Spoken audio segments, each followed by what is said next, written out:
I am joined today as ever by Laure Jackson. Hello, Anne. Hi, it is great to be here. Good to see you. As we talk about all things sensory health, now, I thought before we even get into this, I keep hearing the words neurodivergent, which to me just doesn't make any sense. Like, where's that word come from? Was it always there? Is it a new word? Is it a made-up word? Where's that come from? Probably because of my own ignorance, but can you just explain what's neurodivergence all about for people like me?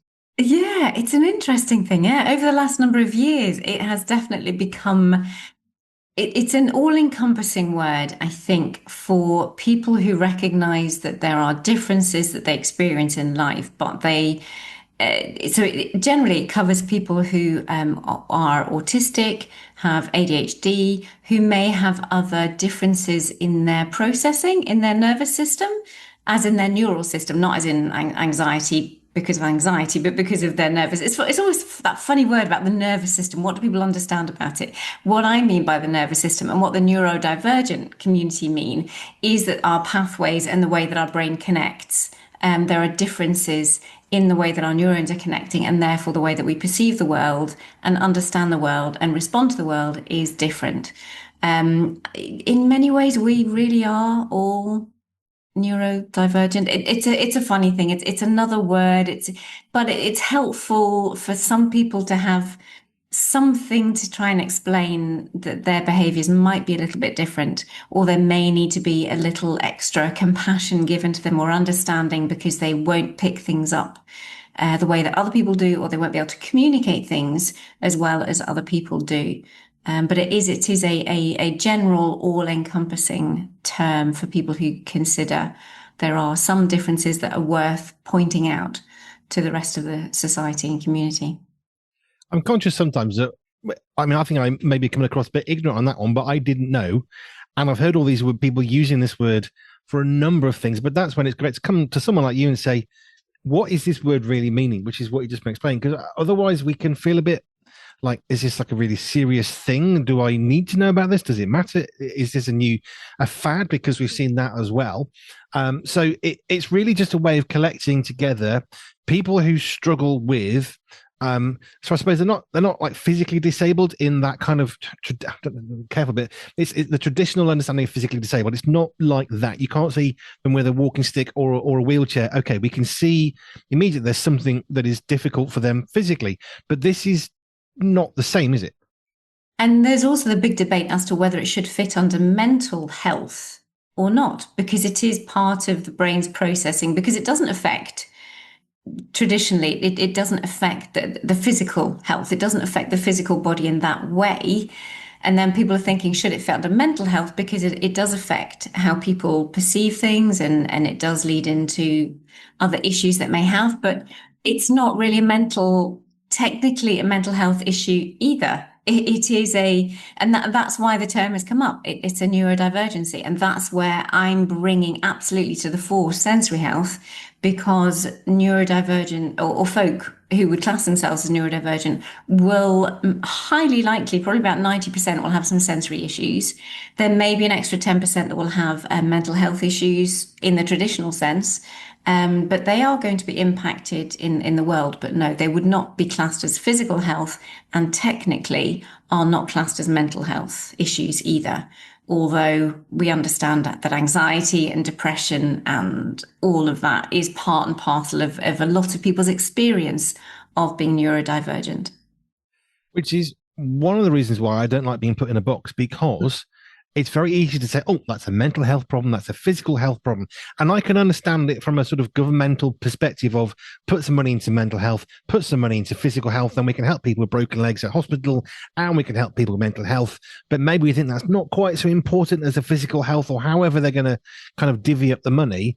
But of course, it actually, more than anything else, demonstrates the fact that you cannot isolate a bit of someone's health from another, which is the very reason why I really struggle with dentistry being taken out of the NHS classically years ago here in the UK. Because if you don't if you can't eat and you can't swallow, you've got pain, what are you going to do? Straight to the NHS, A&E, I'm in pain, help me. So even that, obviously, very, very evidently, is part of our health. And if we can't eat, can't chew, then we can't eat properly food. That's going to affect our nutrition. It's going to affect our mental health. It's going to affect our sensory health.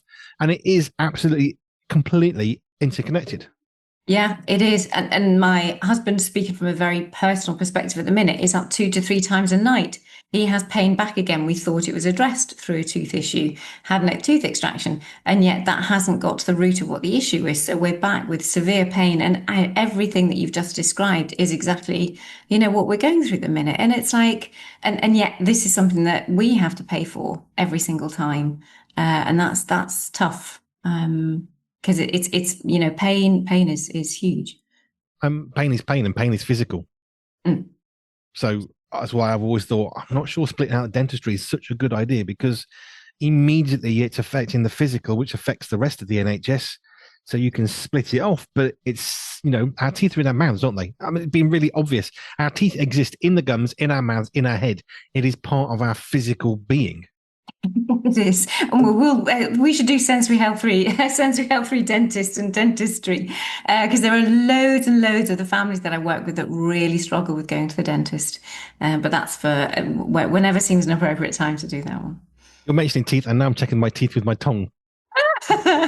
Interesting little thought. Now we have one question that's come in, which is very specific to, I would guess, I'm going to call it warmer environments. In the UK, we have an aircon unit in our studio, which operates, I don't know, 3 days a year. I mean, we honestly, in the UK, we don't have that much heat that frequently to necessitate it. We do, because we've got a bunch of computers in a small room and it's hot. And it gets unbearably hot. So we have a little aircon unit. But this is a question on aircon. During the summer, we often switch on fans and air conditioners, and I find the constant whirring or hissing or blowing quite tiring. In fact, it's quite a relief when they get turned off. Why is this? Oh, that's a really interesting one, because I am opening up a centre here. And one of the questions that I asked the air conditioning guy, because we know that temperature is so crucial, and for people to be able to choose and set their own temperatures according to what suits them, because I have a private space. If you're in a public or in an office, it's much harder. You've got to negotiate that with your colleagues. But one of the first questions was, how noisy is it? So we've chosen one where the noisy thing is outside, and the quiet unit is on the inside of the building. So I'm trying to do whatever I can to make sure that we can minimize those things, because it's a combination of the tactile system being affected potentially by the blowing air. And what it does is it's like light touch, and that can be quite alerting and disorganizing and quite annoying. But it's the whirring is that low frequency, constant noise that the brain doesn't habituate to. That's what we are looking for. That's where many of our neurodivergent individuals find it difficult with auditory processing, is that it's that constant sound that is always there, but most of us will switch off over time and they can't. So their brain is constantly paying attention, and using up energy, using up resources, using up its brain power to process this or this whatever that sound that is going on a regular basis. So that's probably why it is exhausting, because their brain is not switching off. So there are a couple of things that we would do to try and help. Do you reckon they're listening? Should we go into some things that would Let's go for it. help on this regard? Well, if you can't naturally, you can't switch it off if you're in that office environment, and that is something that someone has decided that they want to do.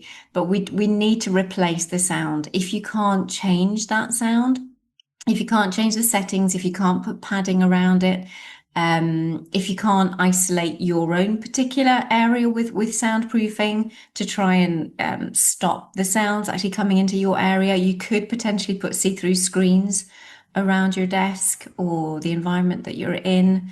But other than that, it's going to putting AirPods in so you are listening to background music, something that's really quiet. So you're still going to be able to hear what is going on with people around you, but it's going to give your ears something else to listen to that's slightly higher frequency, and possibly even the highest frequency that you can feel comfortable with actually stimulates more creativity and thought. And the lower frequencies are much more draining. can be much more organizing for the body. I use a lot of frequencies in a therapeutic sense. But if you're listening to music, try and at least give you something that's a little bit higher frequency and then that the highest possible. But give your ears something else to listen to very quietly, rather than that constant whir that it sounds as though that they are listening to. So sort of a distraction for your own self from the very thing that's distracting you. Yeah, because you're not consciously aware that it's distracting you, but your brain is attending to it. Okay. Because when you feel the relief, you only know that your brain is actually attending to it if you feel the relief when it's switched off. And that's exactly what that person was saying. It is. And then you think, yeah, that was something. Most of the time we cope with a whole range of things, and it's only when something is taken away, and if we get that sense of relief, that's when we get the awareness that it was actually something that was taking more resources than we were aware of. So Joe and I were doing our usual 3-hour Sunday show. It was very hot. We had the aircon on and we needed it because it's literally too hot. We'd have had to give up on the radio show. Not going to do that. But what we discovered was by the end of the show, a couple of things. One, we had to turn up the headphones quite a bit. So what we were hearing was louder because it's obviously needs to overwhelm the noise of the wearing away. And when the actual refrigeration part kicks in, it's much noisier. It's not audible on the microphones because they're very good. I need more of a microphone brain, I think, because it can't pick it up, but I can. But we found we were quite tired, and part of that was having to talk louder over the sound of the motor. Now, whilst that can't be heard on the radio, we're having to talk louder because we're sitting opposite each other, and we're only other side of a monitor, but we can't hear each other quite so clearly. So we're talking louder, which is more tiring. But I guess what we're talking about is when you're thinking of those folks for whom anything like that is really, really intensive. Well, that's just what we go through when the aircon's on, because now we're talking louder. Now we're more tired because we're physically doing not much more, but we are doing something more. Yeah. And that is a really key thing. And so for you, if it were going to be something that you would need it on a more regular basis, or you had something else that was noisy, it would be seeing if someone could gift you so that you could get a better quality air conditioning unit. So the likes of the noisy thing would be outside the house or outside your studio, and then the actual quieter interactive bit would actually be within your household, so you can benefit from the cool without having the noise that comes along with it. I do know sometimes when it's sort of dropped towards the end of my show and I turn it off, there is that okay, everything goes quiet, and it's funny how much less tiring it is once we switch the unit off. Yeah, and that's a really good example of what getting the right living in sensory health, so that you don't ever get to that point of feeling or the sense of relief. There should just be a lovely I don't know how to describe it, but it's just a place, a phase, a way of being that is just really nice. So you don't ever need the feeling. You never need to feel a relief that something has stopped or that something has started. You're just in that good place for as long as you can possibly be throughout the day and through the night. That's the ultimate. That's what we're looking for from a sensory healthy perspective. Cool. Okay. Well, there's your answer. If that was your question, you can send your questions to us, by the way, for Anne. We haven't finished yet, but if you have got a question like that one, then you can email us hello@pure247radio.org, hello@pure247radio.org. And on we go to sensory healthy something. And so today's little topic, which I thought could be quite fun, because this definitely affects every single one of us, if we're over the age of 18 in the UK at least, which is healthy sensory banking. Yes. Which has transformed. So when I was at school, at A-level, the sort of extent of online banking was writing a check. That's about as close as you got to the online virtual thing. You were writing checks. So we were taught in school, this is how you write a check. Now, that's about as virtual as you could get. It's pretty much the same, but of course now it's on your phone. So now if you're on your bank to access your money, you've now got to get a text message on your phone, no internet banking. That's gone. So I thought we could look at internet banking, sort of virtual payments, if you like, and also going to a bank. Yeah. Because I remember going to banks when there were lots of bank robberies, and every bank put big screens everywhere, like security screens, and you were sort of talking through these stupid little microphones and thinking, I'm no, can't understand you. And they get frustrated and you get frustrated thinking, could you just talk? Just put your face down and talk to the great because it's easier than this stupid thing. I remember that as well very clearly. So, Wow. yeah. Yeah. Now that you say it, I mean, no, when I went into the bank, it's just that personal touch is quite remarkable. But as you say, so very, very different from that perspex, the Yeah. box that you were presented with, and the microphone. As you say, that whole auditory experience was just awful. Um, And useless.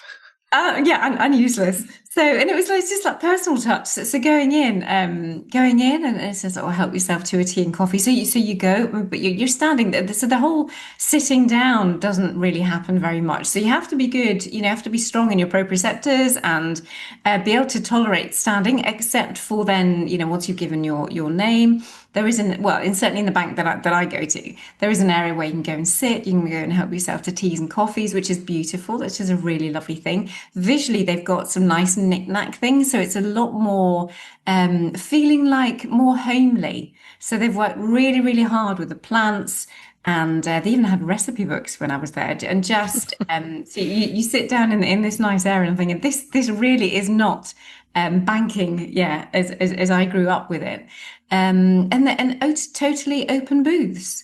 Um, but what was lovely was that the actual the shape of where you went to sit with an advisor when the time was right was cocoon shape, and I thought that's really interesting. And it was also it went up over my head and around my body, so it was feeling very safe, very secure, very private, even though one side of it was completely open. And I thought that's a really interesting design.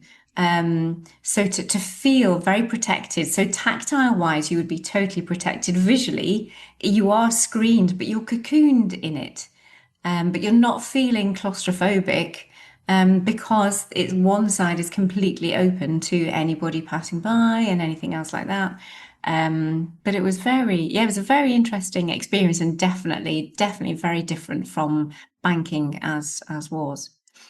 So in our major city, I go to the main bank, and it's exactly like you say. Not quite the nice cocoon things, but it's all open plan. There are seats if you want to have a little rest. There's a little thing with the stupid pens with a chain on them that don't work. Yeah, they got those as well. And then there's another branch of exactly the same bank, which is closer, or it used to be, and they've got the glass thing still. And I don't go there because I don't like it. I Mm, feel like right, so you don't actually want me to be near you. Why right. is this called a personal bank? I don't. And Mhm. it's interesting how that piece of see-through glass can be such a negative. So when I went into the main branch in the big city, I thought, well, this is better. I can actually see them for real, and we can actually talk, and I actually hear what they're saying. And it was a completely different thing. And of course, air conditioned, so it was lovely and cool. The other one, no aircon, bit hot. Right, right. Yeah. And smaller, depending on how enclosed you feel, how bright it is. Mine was beautifully bright as well. They've got very, very clever lighting in all the right places. Auditory wise, it was very quiet. So again, it was cool, it was quiet. But it wasn't but totally personal, not impersonal at all. It's very, very, they've worked hard on the kind of caring, nurturing side of it, looking at the sights and the sounds. I don't think I smelt anything in particular that I was aware of. Some of the places I'm very conscious when I go in, I think, oh yeah, they've worked hard on the smells. Going through airports is a completely different thing because you are utterly overwhelmed by all the smells. But that's sensory healthy. Sensory healthy travel is something that we can continue on and look at airports and the way that they've designed those and things that they've done there from a sensory perspective. But yeah, no, the banks, the sights, the sounds, the amount of time. Yes, you have to stand to go in, but then you can sit while you're waiting, and they care for you while you're waiting, and then try and help you speed through as best you can after. But that impersonal, or that just even the sense of plastic getting in the way of those basic things that you wouldn't even be touched. Not that someone does touch you in a bank, but the fact that you can't be even near, or you can't have that tactile connection. It causes a massive barrier, literally and physically and sensory wise. It makes me wonder though if one of the members of the branch goes to the little, it's a small branch basically with the big all the glass fronted stuff, if they go from there and then go to the big one in town because they're covering for somebody else, I wonder how they're feeling now they're not protected. Because for them, it's a daily occurrence. I mean, it's protected glass, bulletproof booth. I'm completely safe. No one can hurt me. But then they go to the main branch where they're completely open to everybody. I also was thinking, just as you were talking, I wonder how they feel going from one to the other, or vice versa, of going back from an open plan to the little booth that's all bulletproof glass and all the rest of it. That might feel quite claustrophobic. It could, or someone would absolutely love it, and it's the best thing ever because they know they're not. There is no way nobody's going to touch me. If they're kind of overreactive, which is one of the things in the touch system, one of the things that we look at for sensory processing and integration. If they are sensitive in any way, shape, or form, whether it be from the sights or the sounds and the smells and the touch, having a little booth to themselves is heaven. It's like they control their environment. They've probably got the right temperature that they want in there. Nobody's going to touch them unexpectedly. They're totally in control of the auditory input that comes in, and it really is the best place for them to be. So yeah, on the one hand, that's where you've got to find the right sensory fit when it comes to finding your work environment, tweaking it, changing it, taking the authority and making it work for you is what I seek to empower people to do, whether they're at home or in school or in the workplace. Two things that occur to me. One is the thing I always say about banking, which is we forget they're businesses. First, middle, last, they are a business out to make money. You need to have them, but they're not your best friend. They can't be because they're trying to make money. That's how they function. That's why you get interest paid. It isn't just, appearing out of the sky. They're actually using your money to make money. So it's a business. And I think all the stuff you're talking about, how they have tried to make it more friendly and more comfortable, which is a good thing. And yeah, absolutely should be. It's just we have to be cautious and remember the reason why they want us to be comfortable is probably because they want to sell us something, because we forget. I think I don't, but I think many of us do. Banks are not your best friends. They are a very needed, very important part of life, but also they are first and foremost a business. Yeah, because that's not where we go to initially. We think it's something that we need. It's very well done. Yeah. And it is something that we need, but it's kind of like we always think, oh, they're there for us, whereas actually, yeah. But the other thing I was thinking about was the internet banking side of banking, because now when you go, you probably get to speak to somebody. Maybe our bank switched to English people again, or at least British, because they went through a phase of pushing that out to India, which makes sense from a financial point of view. But they had so many complaints from people who said, I don't understand what they're saying. Now, that's not even close to racism. That's just saying, I don't know what they're saying. They're speaking in a really foreign accent. They don't know even basic English words some of the time. And a lot of banks have followed suit and thought, oh, we're losing lots of customers. And they've switched back to British-based folk. I think, was it a tax office? I often got folk in Northern Ireland. They're brilliant. The diction of the Northern Irish is just phenomenal. Can we all please have call centers based over there? Much better. Understand every single word. And it also sounds lovely. But even that can be frustrating. So I had to ring up my bank one time. They thought I had a dodgy transaction because I made 2 transactions. Oh, that's a bit dodgy. So they stopped my card and I had to ring up. It was all fine. But it was really nice to get somebody who understood every single word I said. And that's another part of what I'm thinking about is the interaction with the bank when we have no choice. We've got to ring them. We've got to be in contact. They do need to understand our primary language, which we are English. Therefore, English is the first language. That's the language they need to be able to speak very, very fluently. But when I was ringing up and getting people in, particularly India, and they didn't understand my language, and usually with finance, it's stressed because it's my money and I'm already, in a heightened state of awareness or perhaps anxiety. And when you're shouting because they don't understand you, and this is the only way to fix the problem, that's why I think a lot of banks were losing customers. Because when you do need it, which is very rare, I mean, I think I've had to phone my bank probably twice in about 10 years. But when you do, you're usually in a heightened state of anxiety because you need to pay a bill and you can't, or there's a direct debit's been cancelled because they're trying to protect you and all the rest of it. That's great, but it's still my money. And so that can get us really anxious. Yeah, yeah, I think the language, the auditory processing, because again, auditory processing, when you are anxious, when there is those stress levels, those arousal levels in your system, your ears aren't as like you've even got in the inside of your ear when the sound goes into it.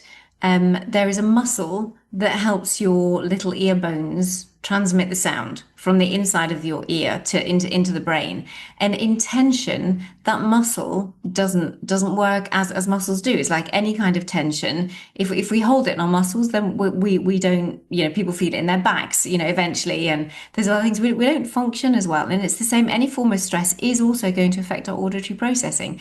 And then when you've got to try and pay attention to somebody else's language that is different to yours, and you're trying to understand what's going on and you're trying to communicate, and it's not happening, it does compound the whole situation. So I totally understand that would not be, you just want somebody with an accent and with language that you are able to understand. And that, again, that is nothing about racism. That is nothing about anybody's, it's not a judgment call at all. It is just a literal, this is fact. We need to speak clearly, and we need to be understood, and we need to understand them. It's like that simple when we're communicating about things that are important in that way.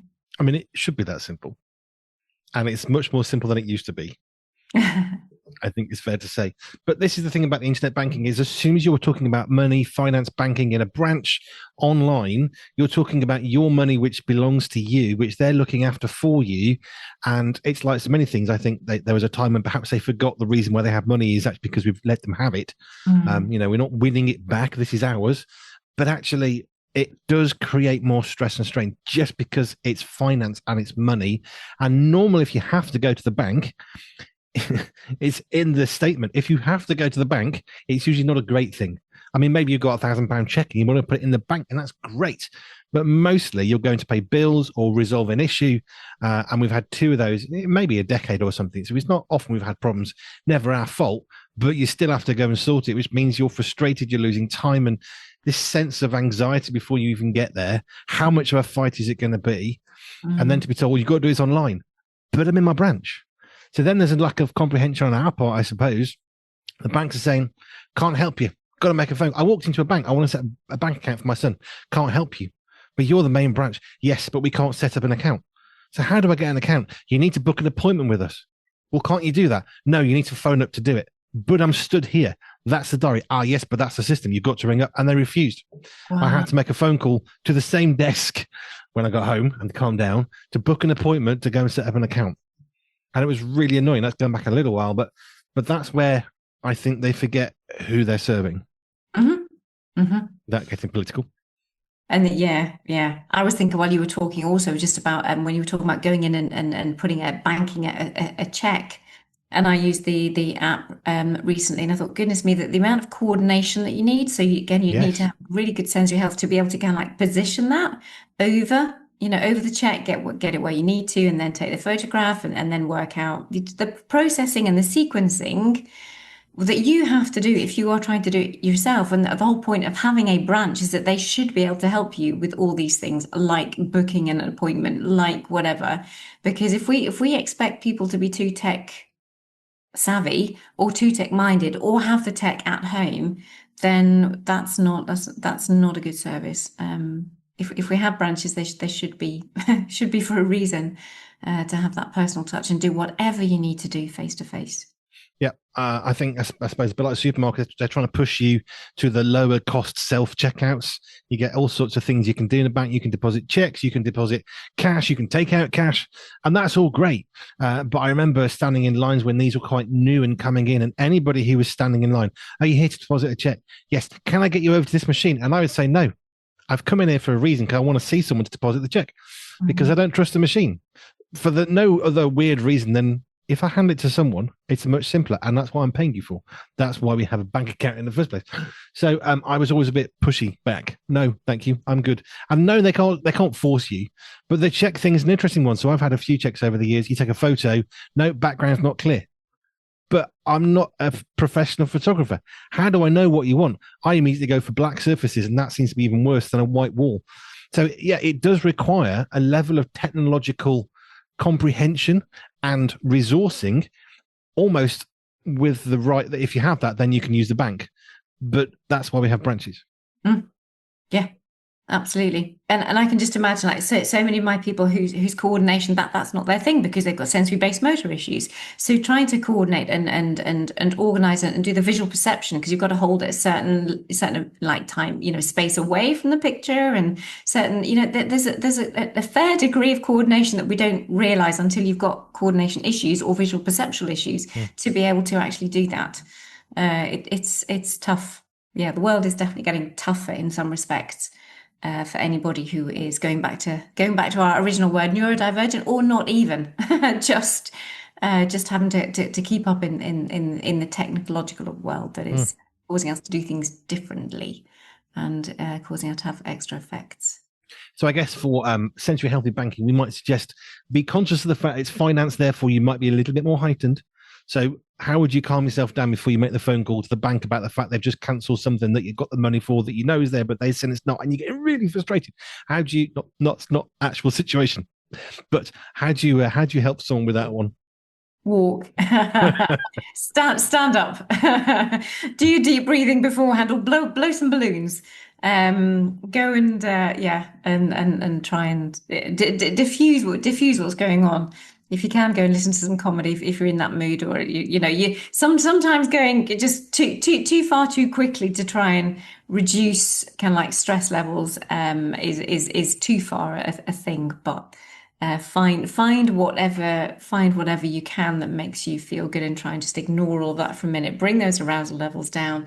Do something that you really enjoy. Pamper yourself a little bit, even if it's 5 minutes.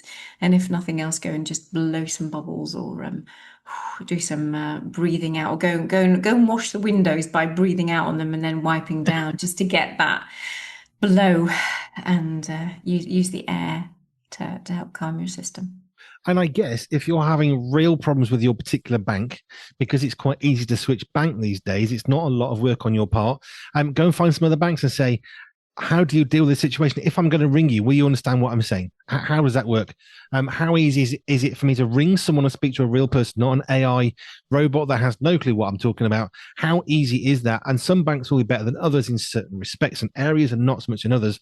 So perhaps even the more extreme version would be move to a better bank for your sensory health and your sanity. Perhaps. Absolutely. A good quote there, Mr. B. A bit extreme, but hey, sometimes we need to take extreme measures for our health. Right. If you want to contact Laure Jackson, two things you can do. One, you can email us hello@pure247radio.org, hello@pure247radio.org, or you can go to the website www.pure247radio.org/ALJ for Laure Jackson. Thank you. Thank you.